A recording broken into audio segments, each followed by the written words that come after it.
नमस्कार प्रेक्षक, मी प्रज्ञा भगत. आपण पाहताय आपला आवाजच्या बातमीपत्रामध्ये आपणा सर्वांचं मनपूर्वक स्वागत.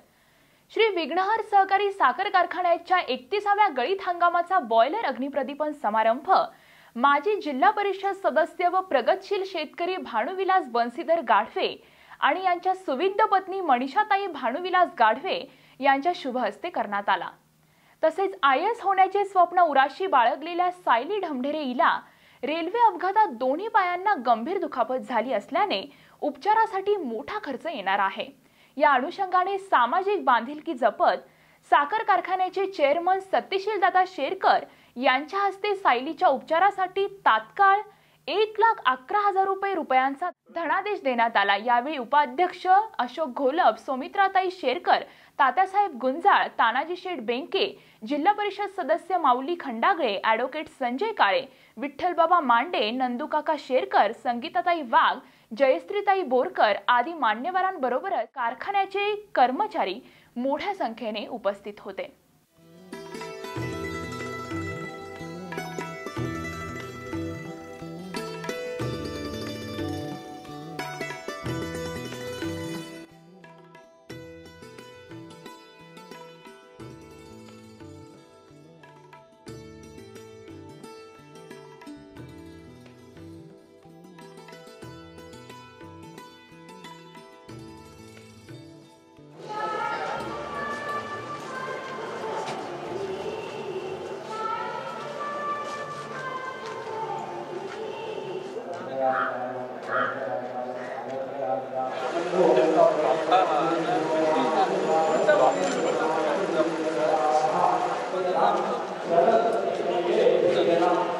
भवन्तो ब्रवन्तः पुण्याहं स्वस्ति भवन्तो ब्रवन्तः रुद्धि भवन्तो ब्रवन्तः. ओम कर्मरुद्धतां कर्मरुद्धतां कर्मरुद्धतां कल्याणं भवन्तो भवन्ताः. अस्तु श्री अस्तु श्री अस्तु. ओम विष्णवे नमः. आवायामि स्थापयामि. ओम प्रजापतये नमः. आवायामि स्थापयामि पूजयामि. ओम दुर्गाय नमः. ब्रह्मणे नमः. आवायामि स्थापयामि पूजयामि. ओम वायवे नमः. आवायामि स्थापयामि पूजयामि. ओम वास्तवेश्वरे नमः. आवायामि स्थापयामि. आवायामि स्थापयामि पूजयामि. ओम अग्नये नमः. आवायामि.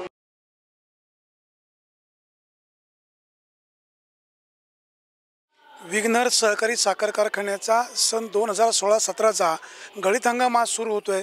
बॉयलर अग्निप्रदीपन समारंभ आज जिल्हा परिषदेचे माजी सदस्य भानुविलास गाढवे व त्यांच्या पत्नी सौ मनीषा गाढवे यांच्या हस्ते विधिवत पूजा करून आज बॉयलर अग्निप्रदीपन समारंभ सुरू होतोय.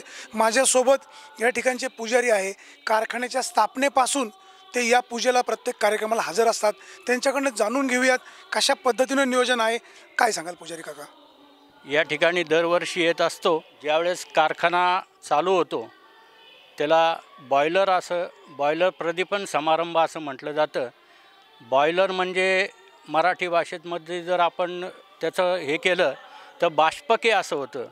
म्हणजे बॉयलर हा सुरुवातीचा प्रारंभ आहे आणि हा प्रारंभ चांगल्या पद्धतीने व्हावा, व्यवस्थित कारखान्याचा हा जो हंगाम असतो हा व्यवस्थित व्हावा, साखर निर्मिती चांगल्या पद्धतीने व्हावी, त्यामध्ये कुठलंही मशीन अथवा कुठल्याही याच्यामुळे आपल्याला काही इजा होऊ नये, चांगल्या घटना घडून चांगले उत्पन्न निर्माण व्हावं म्हणून आपण आज या ठिकाणी बॉयलर प्रदीपन समारंभ करत असतो. आम्ही कारखाना चालू झाल्यापासून मी श्याम जोशी आणि माझे वडील चिंतामणी जोशी हे पहिले येत होते. 31 वर्ष आज आम्ही येत आहोत. या ठिकाणी पहिल्यांदी जे मान्यवर असतात त्यांच्या हस्ते पुण्यवाचन केलं जातं, गणपती पूजन केलं जातं, वरुण पूजा केली जाते, मातृका पूजन केलं जातं. पुण्यवाचन करून या कार्यक्रमाला सुरुवात होते. नंतर नवग्रह आणि त्याचे उपग्रह, त्याचे सगळं ग्रहवास्तुमंडल देवता या ठिकाणी मांडलेले असतात आणि त्यांचं पूजन होतं.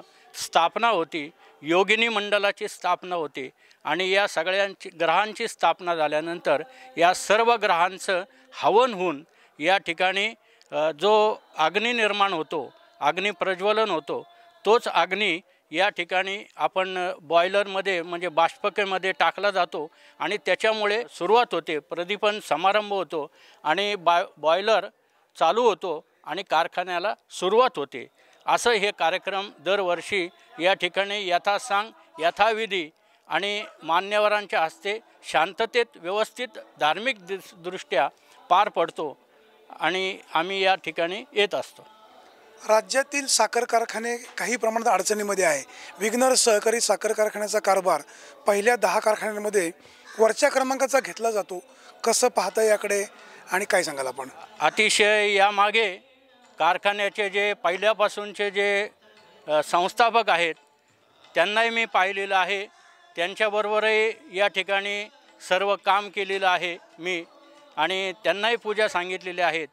तर त्यांच्यापासून आज तागायत जे जे संस्थापक संचालक झाले, त्यानंतर अध्यक्ष झाले, यांनी हा कारखाना आपला म्हणून व्यवस्थित सांभाळलेला आहे आणि त्यामुळे या कारखान्याची उन्नती होऊन प्रगती होऊन कमीत कमी खर्च करून जास्तीत जास्त उत्पादन आणि शेतकऱ्यांसाठी हा कारखाना काम करतो आहे आणि अतिशय चांगल्या पद्धतीने काम करतो.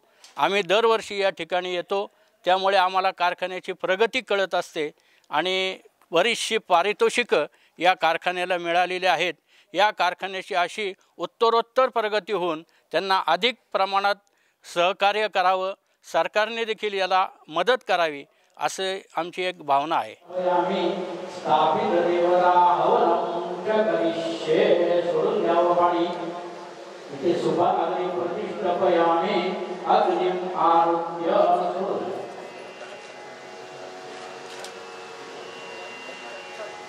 आता ओम अग्नये स्वाहा अग्नये इदं नमः ओम सोमाय स्वाहा सोमाय इदं नमः ओम सोमाय स्वाहा सोमाय इदं नमः ओम गणानां त्वां गणपतिं जय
गळीत हंगाम चालू करत असताना 31वा गळीत हंगामाचा शुभारंभ या ठिकाणी पार पडलाय.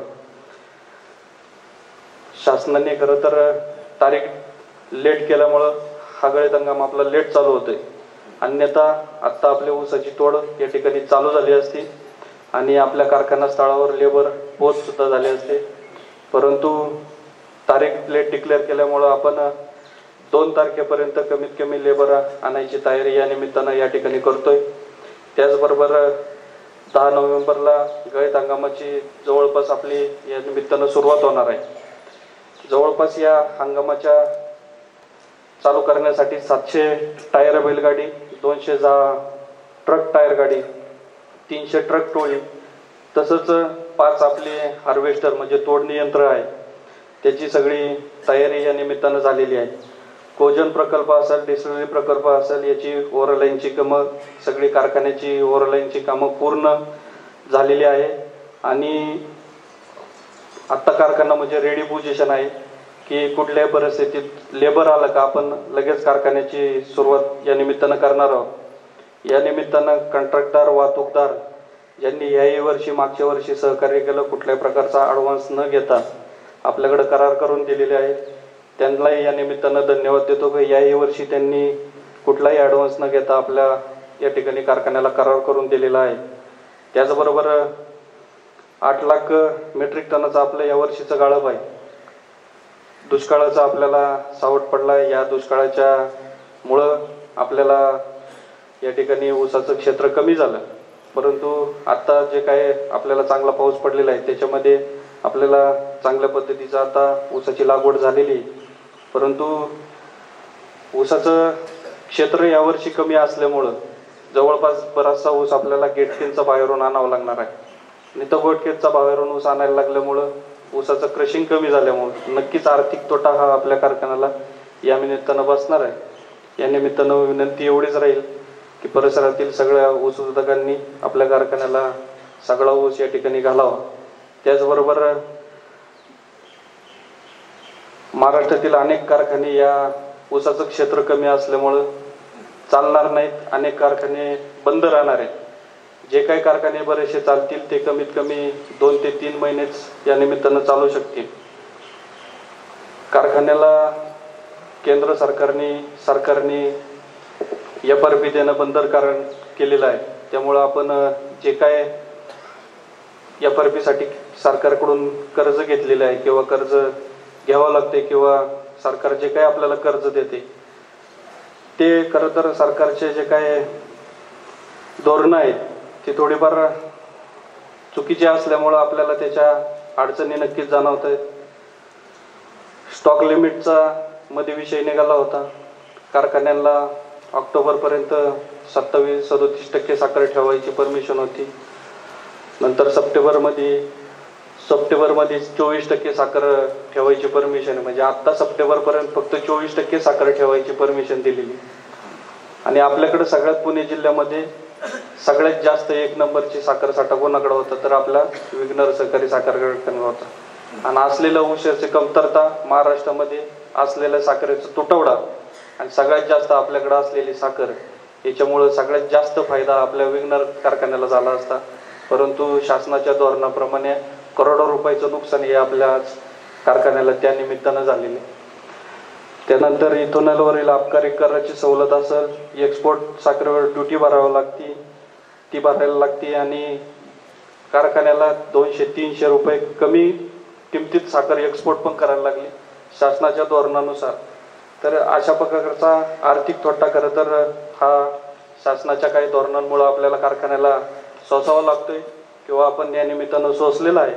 परंतु हे सगळं जरी असलं तरी पण या गळीत हंगामातली आपली जी काही FRP होती 2281 रुपये प्रति मेट्रिक टनाप्रमाणे ती आपण शेतकऱ्यांना पूर्णच्या पूर्ण त्यांच्या खात्यावर जमा केलेली आहे.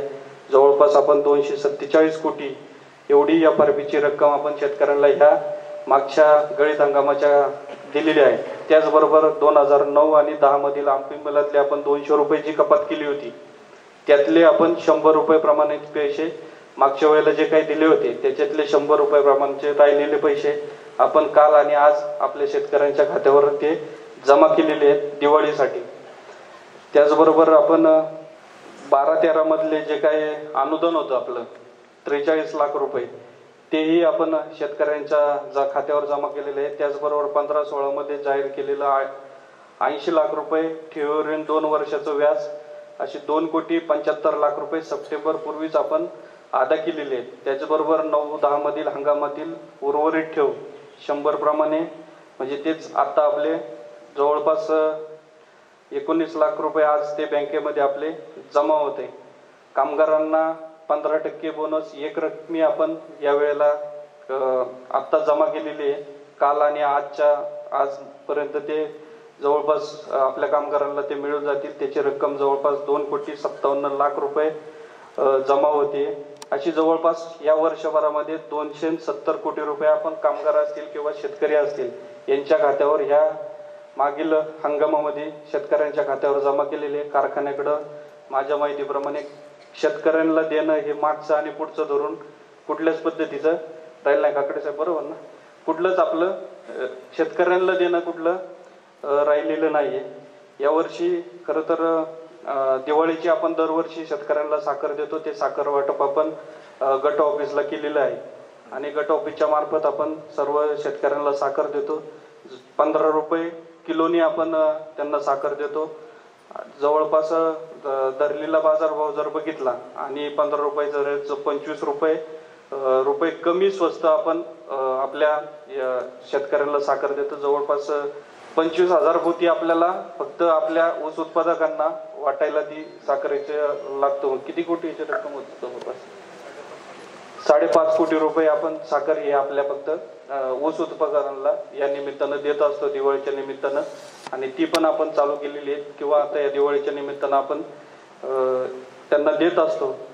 यावर्षी ऊसाचं विक्रमी असं लागवड आपल्या कार्यक्षेत्रामध्ये झाली. जवळपास 11,000 एकर आडसाळी ऊसाची लागवड झालेली आहे आणि ती लागवड झाल्यामुळं खरं तर आपल्या शेतकी डिपार्टमेंटला ऊस तोडायचं नियोजन, ऊस आणायचं नियोजन, ऊस गाळप करायचं नियोजन याच्यात फार मोठ्या अडचणी पुढच्या काळामध्ये पुढच्या सीझनला येणार आहे.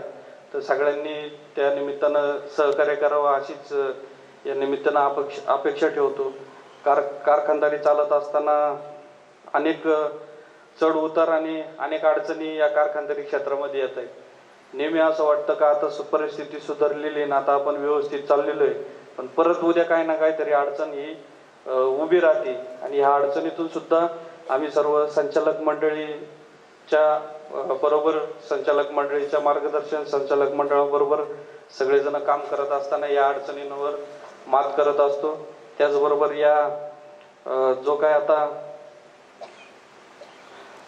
सीझन चालू होणार आहे याच्यामध्ये खरं तर सगळ्यात महत्त्वाचं की शेतकरी, ऊस उत्पादक, कामगार यांचं महत्त्वाचं सहकार्य लागणार आहे. आत्तापर्यंत आपण शेठबाबा असतील, शेठबाबांच्या विचारांचा वारसा असेल, अण्णांचं मार्गदर्शन असेल. आता दिवाळी अण्णांना गेले आता 3 वर्ष होतीलच.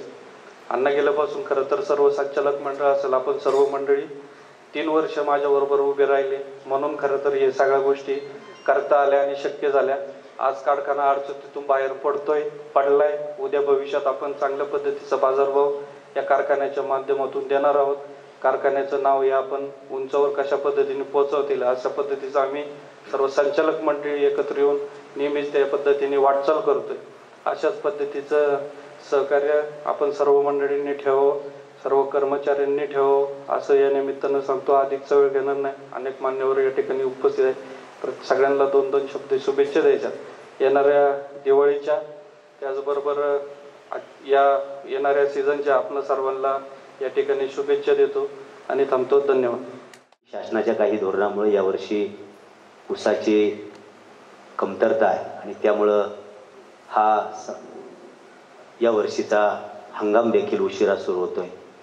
परंतु आपल्या परिसरामध्ये यावर्षी झालेला प्रचंड पाऊस आहे, त्यामुळे पुढचा सीझन हा निश्चितपणानं आपल्या सगळ्यांना अतिशय वैभवाचा जाईल याबाबत शंका नाही. खरं तर मी पहिल्यांदा अभिवादन करेल ते वैकुंठवासी या कारखान्याचे संस्थापक चेअरमन शेठबाबा यांना. मला आठवतंय शेठबाबांकडे आमची द्राक्ष होती. खिलारी साहेबांनी आम्ही काही द्राक्ष उत्पादक सुरुवातीला आपल्या चिमणीतून कोजळी उडायची आणि आमच्या मांजरवाडीपर्यंत त्या कोजळीचा इफेक्ट व्हायचा आणि मग द्राक्ष एक्सपोर्ट करायला अडचण व्हायची. आम्ही माझी सुरुवात होती ती समाजकारणातली, शेतीतली. शेठबाबांकडे आम्ही 30-40 जण आलो. गारानं सांगितलं. बाबा म्हणले, अरे पोरांनो, द्राक्ष तर पिकलीच पाहिजे, पण ऊस पण गाळला गेला पाहिजे. द्राक्ष ठराविक लोक करतात, ऊस माझा सगळा सामान्य शेतकरी करतो. त्या चुली पेटण्यासाठी आपण त्याच्यावर दुसरा काही मार्ग काढू. आणि नंतर या चिमणीला काहीतरी टेक्निकली हे करून ते सगळं थांबवलं गेलं. तो धीरोदात्तपणा मला सत्यशील दादांमध्ये दिसतोय. सोपानांना माझे अत्यंत जवळचे, खरं तर वयाचं अंतर होतं, पण माझे स्नेही आणि मार्गदर्शक होते. मला अनेक मार्गदर्शनाचे बोल ते सांगायचे आणि त्यांचा हजरजबाबीपणा आजही डोळ्यापुढून जात नाही. तो हजरजबाबीपणा देखील, तो धीरोदात्तपणा देखील सत्यशील दादांमध्ये आहे. अतिशय प्रतिकूल परिस्थितीमध्ये कारखान्याचं नेतृत्व करण्याचं कसब दादांनी दाखवलेलं आहे. आपण सगळी मंडळी, मला इथं सगळी जुने जाणते ज्येष्ठ मंडळी, आज कुणी संचालक आहेत, काल कुणी संचालक होते, पण या सगळ्यांचं सतत मार्गदर्शन आदरणीय दादांच्या पाठीमागे आहे. अतिशय चांगल्या पद्धतीनं चोख व्यवस्थापन, शेतकऱ्यांना न्याय देण्याचं काम या सगळ्या माध्यमातून आपला कारखाना प्रगतीपथावर जातोय. निश्चितपणानं एक चांगलं भवितव्य आपल्या कारखान्याला आहे. दादांनी मगाशीच सांगितलं की आता जुन्या उधाऱ्या सगळ्या चुकत्या केल्या, आता कोणाचं द्यायचं काही ठेवलेलं नाही. हा पुढचा काळ निश्चितपणानं कारखान्यासाठी आणि पर्यायानं आपल्या सगळ्या ऊस उत्पादक शेतकऱ्यांसाठी चांगला आहे, तेजोमय आहे असं मला वाटतं. अधिक न बोलता आपल्या सगळ्यांना, व्यवस्थापनाला, कर्मचाऱ्यांना, कार्यकारी मंडळाला आणि ऊस उत्पादक शेतकऱ्यांना या नवीन गळीत हंगामाच्या माझ्या वतीनं सन्माननीय आशाताई बुचके, खरं तर दादा आणि मामा चेअरमन, व्हाईस चेअरमन ताईंना भेटून आलेत, त्यांच्याही वतीनं आणि आपल्या विभागाचे खासदार आदरणीय शिवदादा आढळराव पाटील यांच्या वतीने देखील आपल्या सगळ्या ऊस उत्पादक शेतकऱ्यांना आणि कारखान्याला नवीन गळीत हंगामाच्या मनापासूनच्या शुभेच्छा देतो. धन्यवाद. जय जय महाराष्ट्र. आणि त्या दृष्टीने सत्यशील दादा शेतकऱ्यांना धन्यवाद देईल की त्यांनी मोठ्या मानाने, म्हणजे निवृत्ती शेतकऱ्यांचं होतं, अण्णांचं होतंच, परंतु हे बोललं पाहिजे. मी राजकारणावर बोलणार नाही, मी राजकारणी नाही, परंतु शिवसेनेचे असणारे भानुविराजे गाडवे यांच्या हस्ते माझ्या या कारखान्याचा, तुमच्या माझ्या कारखान्याचं त्यांनी बॉयलर प्रतिपन्न समारंभ केला. तो शिवसेनेचा असो, काँग्रेसचा असो, राष्ट्रवादीचा असो, माझ्या जुन्नर तालुक्यातला ऊस उत्पादक शेतकरी, त्यांचं हे पवित्र मंदिर आहे, त्यांचा विघ्नहर सहकारी साखर कारखाना, ही भूमिका निवृत्तीच्या शेतकऱ्यानंतर सत्यशील दादांनी घेतली, त्यांना मी मनापासून धन्यवाद देतो. आणि मी पुणे जिल्हा मध्यवर्ती सहकारी बँकेत काम करतो. आता सत्यशील दादांनी प्रास्ताविकामध्ये सांगितलं की तुम्हाला आम्हाला अभिमान वाटावा असं निवृत्तीच्या शेतकऱ्यांनी काम केलं, आदरणीय अण्णांनी काम केलं. अनेक राष्ट्रीय, आंतरराष्ट्रीय पातळीवरची, देश पातळीवरची बक्षिसं या आपल्या कारखान्याला मिळाली. मित्रांनो, सत्यशील दादा म्हणाल्याप्रमाणे मागच्या वर्षी आणि गेल्या 2 वर्षात, 3 वर्षामध्ये राज्य शासनाच्या धोरणामुळे प्रचंड प्रमाणात माझा शेतकरी अडचणीत आला, साखर कारखाने अडचणीत आले, कारखानदारी अडचणीत आली.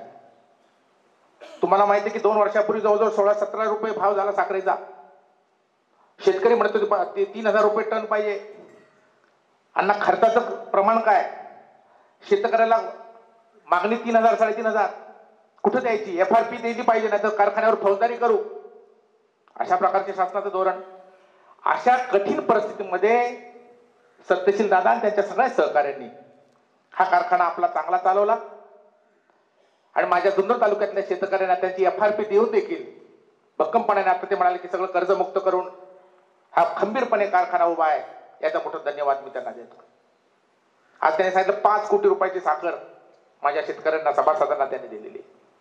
साधी गोष्ट नाहीये.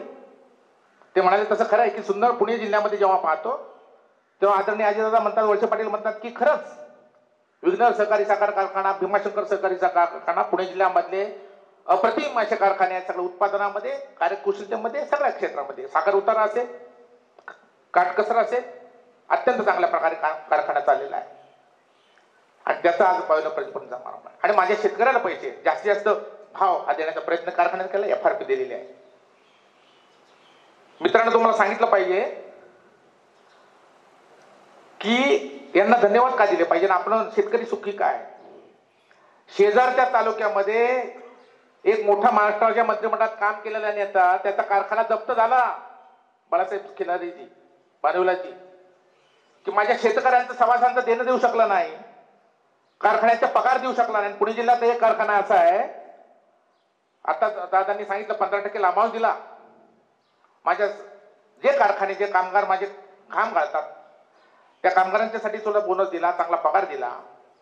1 वर्ष 1.5 वर्ष त्यांना पगारच नाही, बोनस तर बाजूलाच. पुणे जिल्ह्यातलं मी नाव नाही घेणार. आणि त्यामुळं मग सत्यशील दादा असतील, आमचे सगळे त्यांचे सहकारी असतील, अशोक शेटगोलप असतील, एमडीचं देखील सगळ्यांचं मी कौतुक करतो. मागची बॉडी सुद्धा सगळे आमच्या कुंडलिकनाना असतील, सगळे असतील, शरदांना चौधरी होते. मला सवय आहे की चांगलं काम आपण तुम्ही करता हे धन्यवाद दिलं पाहिजे. विश्वास, निसंकोच विश्वास आपण सगळ्यांना ठेवलाच पाहिजे. खऱ्या अर्थाने विकासाचे काम पवित्र असं आपलं कारखान्याचं मंदिर आहे. आणि मी तर अनेक वेळा सांगितलं, जाहीर सांगितलं की माझ्यासारखा भाग्यवान कोणी नाही. मला आदरणीय नवजीत शेरकर, आदरणीय शिवाजीराव काळे, आदरणीय वल्लभशेठ बेनके यांचं जवळून सहकार्य लाभलं, प्रेम लाभलं. नवजीत शेरकरांनी फार मला प्रेम केलं. हे भाग्य लागतं. राजकारण 2 दिवसाचं असतं बानवल्याची, परंतु हे आणि हे मोठी विकासाची गंगा जी आहे, तुम्ही बाहेर जर पाहिलं भयानक अवस्था आहे. आणि हे आपली विकासाची गंगा, आपलं पवित्र मंदिर सहकारी साखर कारखाना आहे. अतिशय महत्वाची गोष्ट आहे. स्वर्गीय शेठबाबा सोपान शेठ खरं तर त्यावेळेला लाईन आउट करायचे, म्हणजे लाईन आउट आणि पाईपलाईनची कामं करायचे. त्यावेळेला हे आमचे श्रीराम डोंबरे, आम्ही त्या पाईपलाईनच्या चरांमध्ये त्या पाईपांच्या बरोबरीनं लहान असताना त्यांच्या बरोबरीनं फिरलेलो असायचं. त्यांची आठवण खरं तर मी कधी विसरणार नाही. असो, ह्या सगळ्या आठवणींच्या गोष्टी झाल्या. परंतु हा 31वा अग्निप्रदीपन सोहळा आहे आणि कारखान्याला माझ्या माहितीप्रमाणे 33 वर्ष पूर्ण झालेली आहेत. मधल्या 2 वर्ष काहीतरी कारखाना आपला चेअरमन साहेब बंद, म्हणजे ऊस मिळाला नव्हता किंवा त्यामुळे बंद होता. अनेक गोष्टी खरं तर सांगण्यासारख्या आहेत. म्हणजे मागील 3 वर्षात सतत प्रथम क्रमांकाचं पारितोषिक या कारखान्यानं मिळवलेलं आहे. आणि हा कारखाना अतिशय चांगल्या स्थितीत चालू आहे. ऊर्जितावस्था मगाशी सांगितलं, ऊर्जितावस्था खरं तर कारखान्यामुळं आली.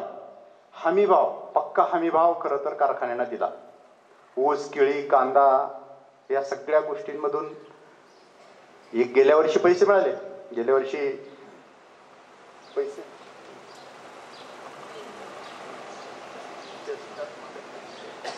वर्षी पैसे मिळाले नाहीत अशातनं भाग नाही, परंतु गेल्या वर्षी कांद्याच्या भावात चांगली वाढ झाली. आणि ह्या वाढीमधून सर्व शेतकऱ्यांनी, माझ्या माहितीप्रमाणे बऱ्याचशा शेतकऱ्यांनी पाणी नसताना सुद्धा अगदी ऊस काढून त्या ठिकाणी कांदे लावले. आजची परिस्थिती वेगळी आहे. सभासद व ऊस उत्पादकांना खरं तर FRP प्रमाणे पैसे देणारा हा अग्रगण्य असा एकमेव कारखाना आहे. वेळेवर पैसे खरं तर वेळोवेळी चेअरमन साहेबांनी आणि त्यांच्या संचालक मंडळाने आपल्याला दिलेले, त्यांचं कौतुक करावं तेवढं थोडं आहे. कारखान्यामध्ये सहवीज निर्मिती सतत चालू आहे. 12 मेगावॅटची ही सहवीज निर्मिती आणि डिस्टिलरी प्रकल्प चांगल्या पद्धतीनं चालू आहे. अभिमानाची गोष्ट आहे. त्याच्यातून आपल्याला पैसे मिळतात, म्हणूनच जास्तीचा भाव आपण खरं तर देऊ शकतो. कारखान्यामार्फत खरं तर स्वतंत्रपणे ऊस विभाग कार्यान्वित असल्यामुळं शेतकऱ्यांना त्याच्या शेतावर जाऊन मार्गदर्शन करण्याची सुविधा कारखान्याने उपलब्ध केली. माझे मित्र सुभाष मोरे, जिल्हा परिषद सदस्य, ते सातत्याने एक व्हॅन घेऊन आणि एक प्रोजेक्टर घेऊन सातत्याने आपल्या शेतावर ते मार्गदर्शन करतात. आणि अशा मार्गदर्शनामुळे बऱ्याचशा गोष्टी घडून येतात. जास्तीचं उत्पन्न आपल्याला किलोवर भाव मिळतो. जेवढा किलो ऊस जाईल त्याला गुणाकार करून आपल्याला बाजार मिळतो. म्हणून जास्तीचं उत्पादन घेण्याच्या दृष्टीनं कारखान्यानं खरं तर योग्य पद्धतीनं वेळ देऊन आणि खर्च करून आपल्याला मार्गदर्शन करण्याचा प्रयत्न केलेला आहे. भौगोलिक परिस्थिती जुन्नर तालुक्याची अतिशय चांगली आहे. म्हणजे या कारखाना क्षेत्रात माझ्या माहितीप्रमाणे जुन्नर तालुक्यातली 132 गावं आणि आंबेगाव तालुक्यातली 100 गावं, अशी 232 गावांचं हे कार्यक्षेत्र आहे. आणि या 232 गावामध्ये काही जमीन ऊस लागवडी योग्य आहे आणि काही जमीन मात्र मुरमाड, बुरकट, वाळू मिश्रित आणि चुनखडी मिश्रित अशी आहे. त्या ठिकाणी ऊसाचं उत्पादन कमी होतं. परंतु काही जमीन मात्र जुन्नर तालुक्यामध्ये आणि आंबेगाव तालुक्यामध्ये खूप चांगल्या स्वरूपाची आहे. तरी सुद्धा अद्ययावत तंत्रज्ञानानं ऊस उत्पादन न घेतल्यामुळं एकरी ॲव्हरेज टनेज कमी येतं. सगळ्यात सुरुवातीला केळींच्या अगोदर आहे, मगाशी हे म्हटले की केळी उत्पादनात हे केलं. सगळ्यात अगोदर मी ऊसाला ठिबक सिंचन केलं. त्यावेळेला जैन ठिबक होतं. जैन ठिबक अतिशय महाग स्वरूपात ते विकत होते. परंतु त्यावेळेला ऊसाला त्यावेळेला जात होती 740 अडसालीचा ती जात होती. अडसाली ऊस 740 जातीचा मी त्याला ठिबक केलेलं होतं. अतिशय चांगलं उत्पन्न काढलेलं होतं. 5 वर्ष तो ऊस त्या ठिबक सिंचनामुळं खरं तर राहिला होता. चांगल्या पद्धतीचं ठिबक सिंचनाला सहकार्य कारखाना करतोय. त्यामुळेही त्याचा फायदा आपण शेतकऱ्यांनी घेतला पाहिजे असं मला वारंवार वाटतं. आपल्याकडे पाण्याची परिस्थिती खूप चांगली आहे. आता जरी पाऊस पडला असला, गेल्या वर्षीचं फक्त माणिकडोहच्या कार्यक्षेत्रात येणाऱ्या नदीलाच फक्त तुटवडा पडला असेल, नाही तर अन्यथा बाकीच्या ठिकाणी बऱ्यापैकी पाण्याचं नियोजन झालेलं होतं. आपल्याकडं वडज, माणिकडोह, पिंपळगाव जोगा, चिलेवाडी कुकडी प्रोजेक्टमध्ये नाही, परंतु डिंभा अशा 5-6 धरणांचं पाणी खरं तर आपल्या सगळ्या भागांमध्ये आहे. मग त्या पाण्यावर असणारी शेती हीच खरी तर चांगली शेती. ऊसाला खरं तर पाणी हवं असतं, परंतु ते किती प्रमाणात यालाही मर्यादा आहेत. 40 ते 50% ठिबक सिंचनाने बचत पाण्याची होते आणि ऊसही अतिशय चांगला राहतो. पुढच्या पिढीसाठी जर काही राखून ठेवायचं असेल तर आपल्याला त्या ठिबक सिंचनाचा अवलंब करावा लागेल. त्याचं कारण असं आहे की ज्या भागामध्ये ऊस अतिशय मोठ्या प्रमाणात पिकवले गेले, वर्षानुवर्ष ऊस पिकले, त्याच ठिकाणच्या जमिनी नापीक झाल्या, क्षारपड झाल्या. आणि अशा पद्धतीनं आता बाहेर नोकऱ्या, धंदे, उद्योग नसल्यामुळं आपल्याला शेतीवरच अवलंबून राहावं लागेल. पुढच्या पिढीला काही राखून ठेवायचं असेल तर आपल्या जमिनीची आपणच राखण केली पाहिजे. म्हणून ठिबक सिंचनाचा अवश्य उपयोग करा असं माझं वैयक्तिक मत आहे. कारखाना वेळोवेळी कारखान्यानं हिरवळीच्या खतांसाठी दहीचा आणि ताक बियाण्याचं वाटप खरं तर केलेलं आहे. त्याचाही फायदा शेतकऱ्यांनी वेळोवेळी घेतलेला आहे, परंतु सर्वांनी घेतलेला नाही. त्याचा घेतला गेला पाहिजे. शुद्ध आणि प्रमाणित ऊस बियाणं पुरवठ्यासाठी सुद्धा सातत्यानं कारखान्यानं प्रयत्न केलेला आहे. ऊस संशोधन केंद्रातून बियाणं आणून इथल्या ऊस मळ्यावर ते बियाणं तयार करायचं आणि ते बियाणं शेतकऱ्यांना पुरवायचं. मग पुढे पुढे प्रगत जाती होत गेल्या. 740 गेली, 671 आली, 86-032 जातीचं उत्पादन घ्यायला सुरुवात झाली आणि आता 265 जातीच्या ऊसानं कमाल केलेली आहे. एकरी 100 टन ऊस माझ्या माहितीप्रमाणे शेतकरी पिकवायला आहेत. मी खरं तर ऊस उत्पादक शेतकऱ्यांचं मनापासून आभार मानेल. 100 टनापेक्षा जास्त ऊस ज्या शेतकऱ्यांनी पिकवलाय त्यांच्या हस्ते मुळी सुद्धा टाकली गेली. दूरदृष्टी बघा. पुढच्यांना आदर्श मिळावा म्हणून ज्यांनी 100 टन ऊस एकरी पिकवलाय त्यांच्या हस्ते मुळी टाकण्याचा कार्यक्रम संचालक मंडळाने, अध्यक्ष, उपाध्यक्षांनी घेतला गेला. मी त्यांचं खरंच कौतुक करतो. याचा मला सार्थ अभिमान आहे. नवे जर एकदा मुळी टाकी 2 वर्षापूर्वी मुळी टाकण्याचं काम हरिभक्त परायणांच्या हस्ते खरं तर तालुक्यातल्या तुम्ही सगळे, शरदराव, तुम्ही सगळ्या मंडळींनी केलं. केवढा अभिमान त्या महाराज मंडळींना खरं तर आपल्या कारखान्याचा वाटला की आमच्या हस्ते कारखान्याची मुळी टाकली गेली. पुढारी, नेते, मंत्री, संत्री हे सगळे येत असतात. त्याच्याबद्दल नाही, त्यांच्यामुळे खरं तर कार्यक्रमाची उंची वाढत असते. आमच्यासारख्या कार्यकर्त्यांमुळे कार्यक्रमाची उंची जरी कमी होत असली तरी मान आणि बहुमान मात्र मोठा दिलेला आहे. याचा मी जीवाणू खत प्रकल्प आपल्या कारखान्याकडे सुरू आहे. खरं तर मायक्रो आणि मॅक्रो असे 2 प्रकारचे द्रवरूप खतं कारखाना आपल्या सुरू करून, योजना सुरू करणं आणि त्याचा वापर करणं हे खरं तर गरजेचं असतं. अशा प्रकारचं द्रवरूप खत सुद्धा कारखाना देतोय. जीवाणू खतामध्ये निसोरा नावाचं जीवाणू खत खरं तर कारखान्याने सुरू केलं.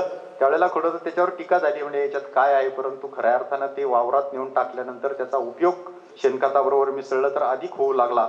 आणि त्याच्या जीवावर खरं तर मी तुमच्याकडनं चेअरमन साहेब निसोरा नेलं, पण केळींना वापरलं. सांगायला काय हरकत नाही. केळी खरं तर त्याच्यामुळे चांगल्या आल्या आणि 50 किलोचा गड मी त्या निसोराच्या खतामुळे आणि शेणखतामुळे खरं तर काढू शकलो. शेतकरी प्रशिक्षण कार्यक्रम नेहमी चालू असतो कारखान्याच्या वतीनं. PSI तर्फे ज्ञान असा एक कार्यक्रम ते घेतात आणि त्यांच्या कार्यक्रमात शेतकऱ्यांना PSI ला पाठवलं जातं. किती शेतकरी फायदा घेतात हा महत्त्वाचा भाग नाही, परंतु शेतकऱ्यांनी आवर्जून त्या कार्यक्रमांतर्गत भाग घेतला पाहिजे. त्या ठिकाणी संशोधन केंद्रात जाऊन पाहिलं पाहिजे, तरच आपलं उत्पादन वाढेल, अन्यथा वाढणार नाही. बऱ्याच खरं तर गोष्टी आहेत संगणकीकरण कारखान्यानं केलेले. कौतुक करतो इथे असंही नाही, परंतु संगणकीकरण कारखान्यानं केलेलं आहे. त्या संगणकीकरणामधून बरेचसे कमी कर्मचारी लागलेले आहेत.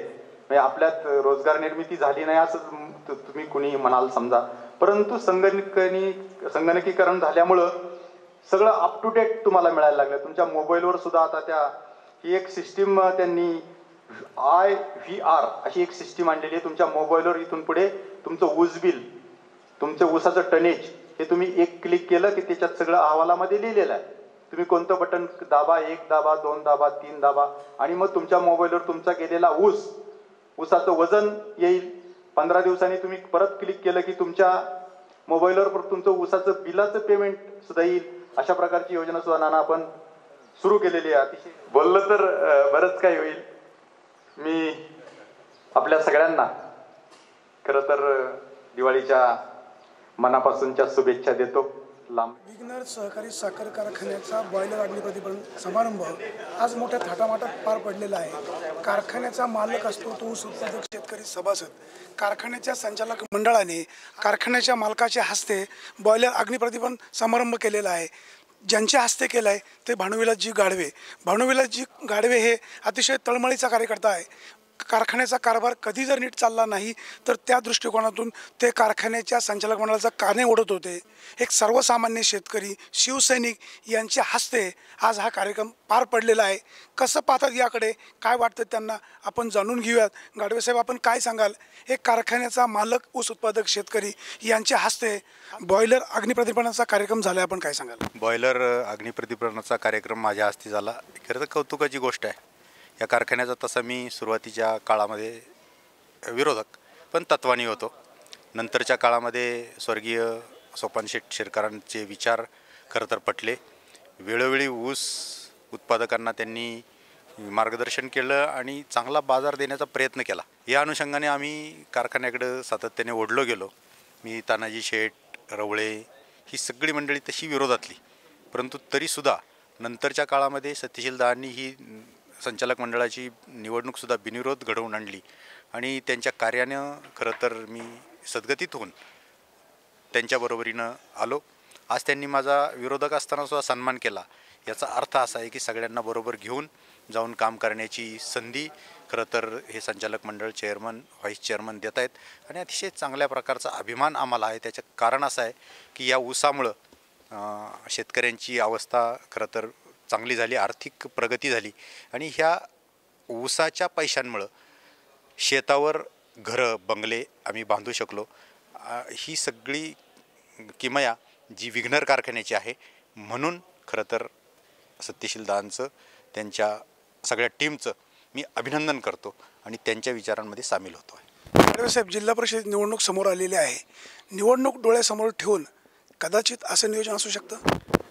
अजिबात नाही. कारण असं जर असतं तर माझ्या बाबतीत बऱ्याच गोष्टी वेगळ्या आहेत. मी कधी बाळासाहेब दांगटांबरोबर काँग्रेसकडं सुद्धा प्रचार केलेला आहे.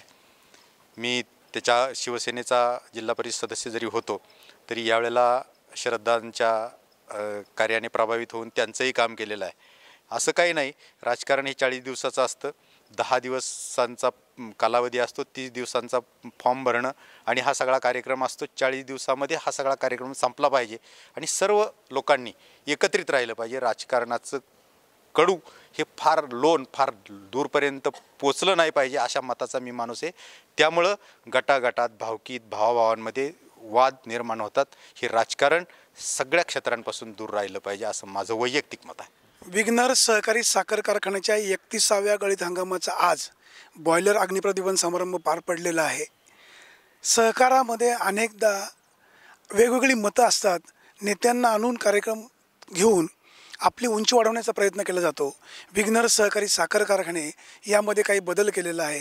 कारखान्याच्या मालकाच्या हस्ते आज हा कार्यक्रम करून इतरांपुढे एक वेगळा आदर्श ठेवलेला आहे। सत्यशील दादा शेरकर यांचं हे नेतृत्व इतरांना नक्कीच एक दिशा देणार आहे। कॅमेरामन लक्ष्मण दातकळेसह सुरेश वाणी, आपला आवाज, निवृत्तीनगर। या बातमीपत्रामध्ये वेळ झाली इथेच थांबण्याची। आपण कुठेही जाऊ नका, पाहत रहा आपला आवाज। हाक तुमची, साथ आमची। धन्यवाद।